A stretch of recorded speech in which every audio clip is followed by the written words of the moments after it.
Control करो ना, bag भी रखो बस कोई नहीं, इंट्रोडक्शन तो हो ही जाएगी। Okay guys, now we are on the last topic, van't Hoff factor. Okay, हमने 4 कोलिगेटिव प्रॉपर्टीज पढ़ी है ना, P naught minus P S upon T naught पहली कोलिगेटिव प्रॉपर्टी थी, W B by M B into R M B by W में। फिर दूसरी colligative property delta T B, third delta T है, फिर लास्ट में ऑस्मोटिक प्रेशर करें। अब जब भी मैं आपको कोलिगेटिव प्रॉपर्टी पढ़ाती थी तो मैं बोलती थी कि क्यों पढ़ रहे हैं कोलिगेटिव प्रॉपर्टी, क्योंकि कहीं ना कहीं उसके फॉर्मूले में एम भी आ रहा था, जो कि सल्यूट के मोलर मास को रिप्रेजेंट करता है। किसके मोलर मास को रिप्रेजेंट करता है? अब तुम्हें मैंने कहा था कि सल्यूट का मोलर मास तो खुद भी निकाल लेते हैं, जैसे ग्लूकोज है तो वी नो उसका मोलर मास 180 है। लेकिन कभी कभी क्या होता है कि सल्यूट अननोन होता है। सल्यूट क्या होता है, हमें पता ही नहीं है कि मैं अब ये नमक है, बट मालूम मुझे पता ही नहीं है कि सल्यूट कौन सा है, मैं इसको डाल रही हूँ। ऐसे कई बार साइंटिस्ट को भी ये प्रॉब्लम आती है कि जो वो सल्यूट डाल रहे होते हैं दैट इज अननोन, जब उनको पता ही नहीं है कि NaCl है कि ग्लूकोज है, तो वो इसका मोलर मास कैसे निकालेंगे। तो यहाँ पर क्वालिटेटिव प्रॉपर्टी का रोल आता है कि जब सल्यूट अननोन होता है तो उसको डाल के सोल्यूशन बना के उसकी क्वालिटेटिव प्रॉपर्टी की वैल्यू मेजर कर लेते हैं, डेल्टा टी बी की।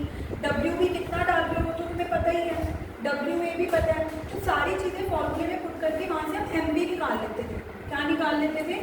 So that means one of the application of qualitative properties was to find out the molar masses of unknown solute, है ना, to find out the molar masses of unknown। कैसे find out कर सकते हैं? बाकी सारी values qualitative property के फॉर्मूले में पुट कर देंगे, डेल्टा टी भी पुट कर देंगे, डब्ल्यू भी पुट कर देंगे, डब्ल्यू ए पुट कर देंगे, तो एम बी का फॉर्मूला आ जाएगा। लेकिन व्हाट इफ अगर आज आपको पता लगे कि इन क्वालिटेटिव प्रॉपर्टी के फॉर्मूले से जब तुम मोलर मास निकालते हो कई बार अब नॉर्मल आता है। अब नॉर्मल मतलब NaCl का मोलर मास कितना आना चाहिए, Na का इज 23, Cl का 35.5, तो प्लस करके कितना आना चाहिए 58 बट यू वॉन्ट बिलीव कि अगर आप उस क्वालिटेटिव प्रॉपर्टी के फॉर्मूले से एम निकालोगे तो 29 आता है, हाफ आता है। सिमिलरली कुछ क्वालिटेटिव प्रॉपर्टीज होती हैं, कुछ सल्यूट ऐसे होते हैं जैसे कि CH3COH एसिटिक एसिड, इसका मोलर मास 60 होता है, कितना होता है, लेकिन आप क्वालिटेटिव प्रॉपर्टी से मेजर करोगे तो 120 आएगा, डबल। तो ये देखा गया कि कभी कभार आप जब क्वालिटेटिव प्रॉपर्टी से मोलर मासेस निकाल रहे हो, हर बार नहीं, बट कभी कभार वो गलत आ रहा है, या तो बड़ा हुआ आ रहा है, डबल आ रहा है, या जितना आना चाहिए उससे हाफ आ रहा है। So this is known as abnormal molar mass. अब पहले आप जानने की कोशिश करते हैं कि मोलर मास गलत क्यों आ रहा है। क्या हमने जो क्वालिटेटिव प्रॉपर्टीज पढ़ी है वो गलत पढ़ी है? गलत नहीं पढ़ी, just have a look.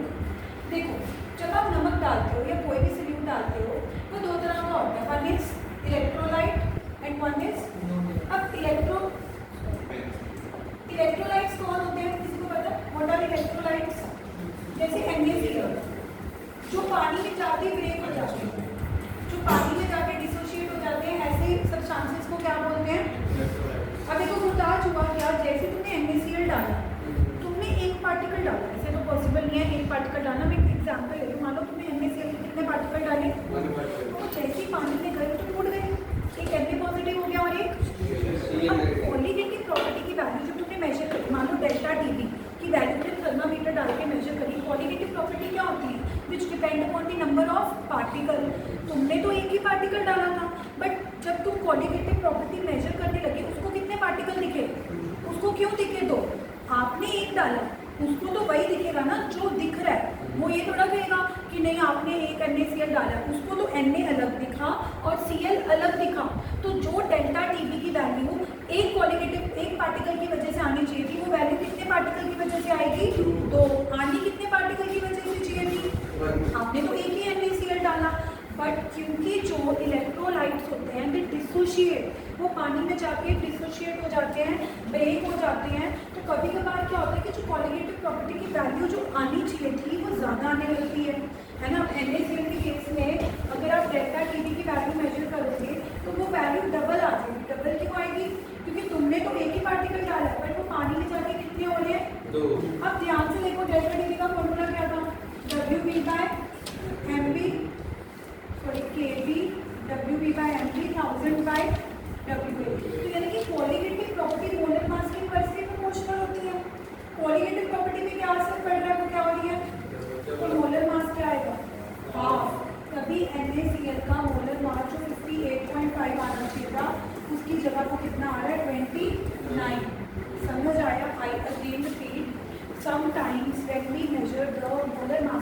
Qualitative properties कभी कभार क्या होता है कि वो मोलर मास गलत आ रहे होते हैं। गलत क्यों आ रहे होते हैं? क्योंकि आप जो सोल्यूट डालते हो वो एज इट इज़ नहीं रहता, कभी कभार वो डिसोशिएट कर जाता है, कभी कभार वो क्या कर जाता है, तो डिसोशिएट के केस में क्वालिटेटिव प्रॉपर्टी की वैल्यू बढ़ेगी। क्यों?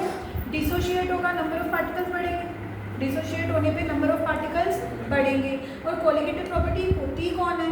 जो किस पे डिपेंड करे? Number of.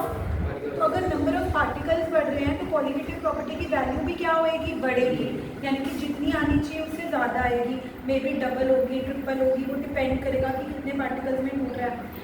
अब जब क्वालिटेटिव प्रॉपर्टी की वैल्यू बढ़ जाएगी तो मोलर मास की वैल्यू कम हो जाएगी। हम ये कैसे कह सकते हैं? बिकॉज कोई भी क्वालिटेटिव प्रॉपर्टी का फॉर्मूला देख लो, उसमें मोलर मास डिनोमिनेटर में आ रहा है। किसमें आ रहा है? It shows that what is the relationship between qualitative property and molar mass, they are inversely related, they are, है ना। अब जैसे NaCl2 में टूट रहा है तो क्वालिटेटिव प्रॉपर्टी जितनी आनी चाहिए उससे डबल आ रही है। अगर मैं तुम्हें बोलूँ CaCl2 किस में टूटेगा? 3 में, तो क्वालिटेटिव प्रॉपर्टी की वैल्यू ट्रिपल आएगी, जितनी आनी चाहिए थी, तो मोलर मास 1/3 आ जाएगा। अगर कोई AlCl3 है जो 4 में टूटेगा, तो यानी कि इन डिफरेंट केसेस जब जब भी डिसोसिएशन होगी क्वालिटेटिव प्रॉपर्टी की वैल्यू बढ़ेगी और मोलर मास कम आएगा। अब दूसरा केस सुनो, कभी कभार क्या होता है कि सोल्यूट डिसोशिएट करता है, बट कभी कभार सोल्यूट जुड़ जाता है, एसोसिएशन। पहले मैंने कौन सा केस डिस्कस किया? डिसोसिएशन। अब मैं बात कर रही हूँ एसोसिएशन की। जैसे acetic acid CH3COH acetic acid के बारे में आपने सुना होगा, इट्स अ नॉन इलेक्ट्रोलाइट। ये क्या करते हैं? ये 2 पार्टिकल्स इकट्ठे होकर डायमर बना देते हैं। डायमर बनाने का मतलब है कि तुमने तो 2 डाले थे, तुमने कितने पार्टिकल्स डाले थे, पर वो दोनों जुड़कर कितने बन गए? तुमने 2 अलग अलग पार्टिकल्स डाले थे और वो दोनों आपस में जुड़कर एक बन गए। तो 2 पार्टिकल्स इकट्ठे जुड़कर एक बन गए। अब क्वालिटेटिव प्रॉपर्टी को तो एक ही पार्टिकल दिखा, तुमने कितने डाले, उसको कितने दिखे? 1। तो उस क्वालिटेटिव प्रॉपर्टी की वैल्यू जितनी आनी चाहिए उससे कम आ जाएगी। एसोसिएशन के केस में क्वालिटेटिव प्रॉपर्टी की वैल्यू जितनी आनी चाहिए थी उससे क्या आ जाएगी? तो जैसे एसिटिक एसिड के केस में जो डेल्टा Tb की वैल्यू है वो जितनी आनी चाहिए थी उससे हाफ आएगी, क्योंकि उसको 2 की जगह एक ही पार्टिकल दिखेगी, इसलिए मोलर मास क्या आ जाएगा? डबल। इसलिए जो मोलर मास 60 आना चाहिए उसकी जगह डबल होके कितना आ रहा है? कितना आ रहा है? तो कहने का मतलब है कि both the cases are not good for us. चाहे सोल्यूट डिसोशिएट करे वो भी हमारे लिए प्रॉब्लमेटिक है ना, चाहे वो टूटे तब भी हमारा मोलर मास गलत आ रहा है, हाफ आ रहा है। और अगर वो जुड़ रहा है, अगर उसकी नेचर है कि वो एसोशिएट कर रहा है, तब भी हमारे लिए गड़बड़ है, क्योंकि मोलर मास डबल आ रहा है। एक में हाफ आ रहा है और एक में क्या आ रहा है? डबल। डिसोसिएशन में हाफ हो रहा है, एसोसिएशन में डबल। तो अब इस प्रॉब्लम को सॉल्व करने के लिए एक साइंटिस्ट आए थे, वॉनहोफ। एक वॉनहोफ नाम का साइंटिस्ट आया था, scientist by the name of Van't Hoff. उसने एक फैक्टर दिया।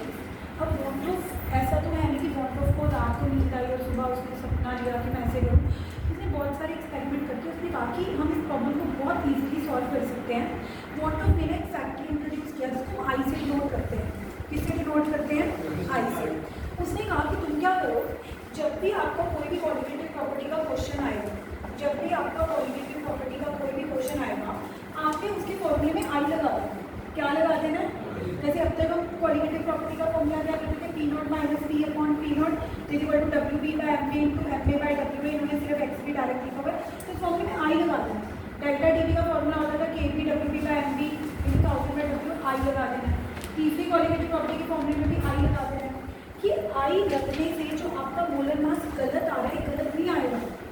अब ऐसा क्या कर देगा आई, है ना?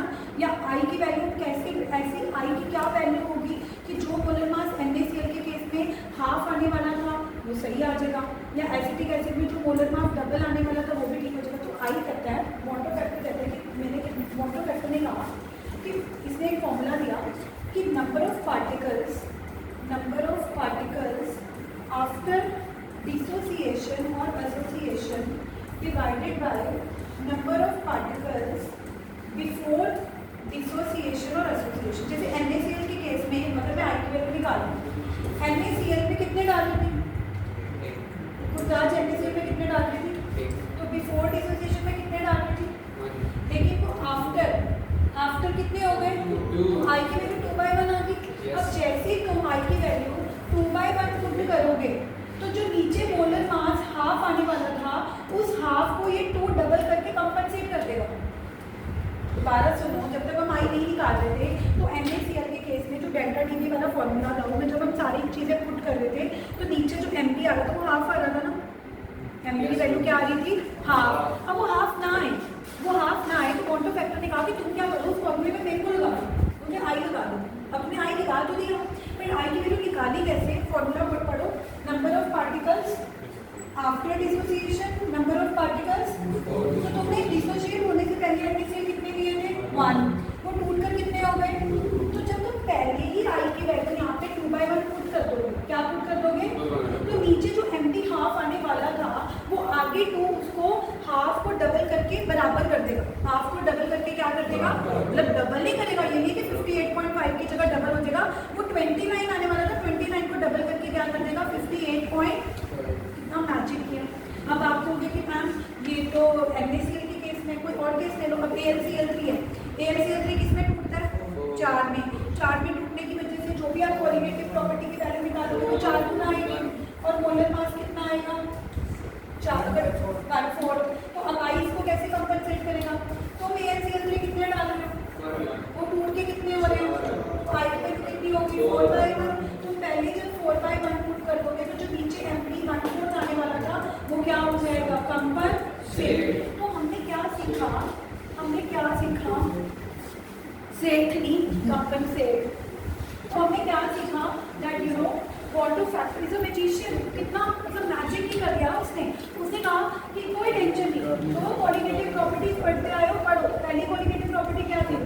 P0 minus PS upon WB by MB MA by i लगा दो।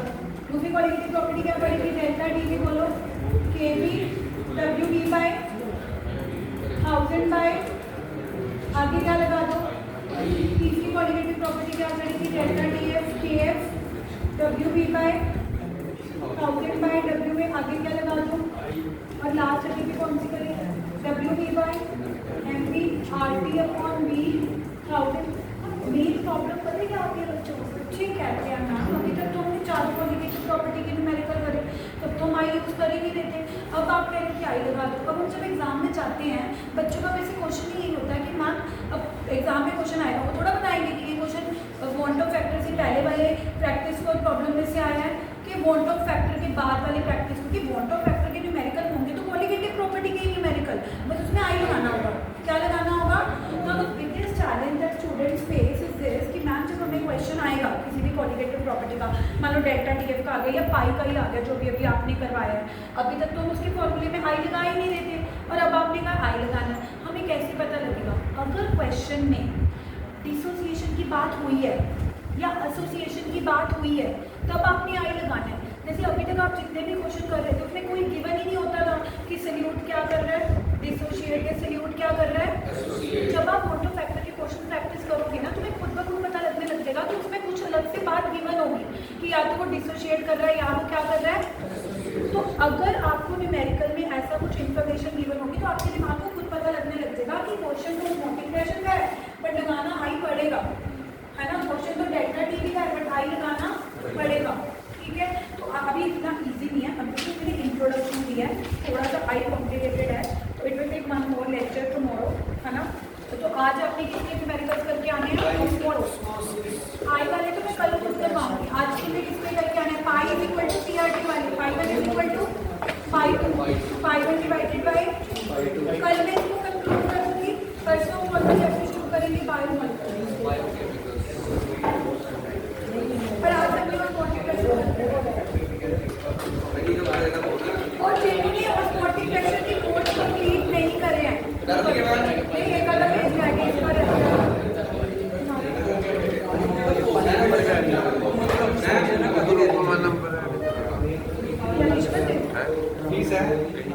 रिश्वत के लोग हैं ना मैम, फिर नंबर ऐड कर। हाँ इतनी ज़्यादा थोड़ा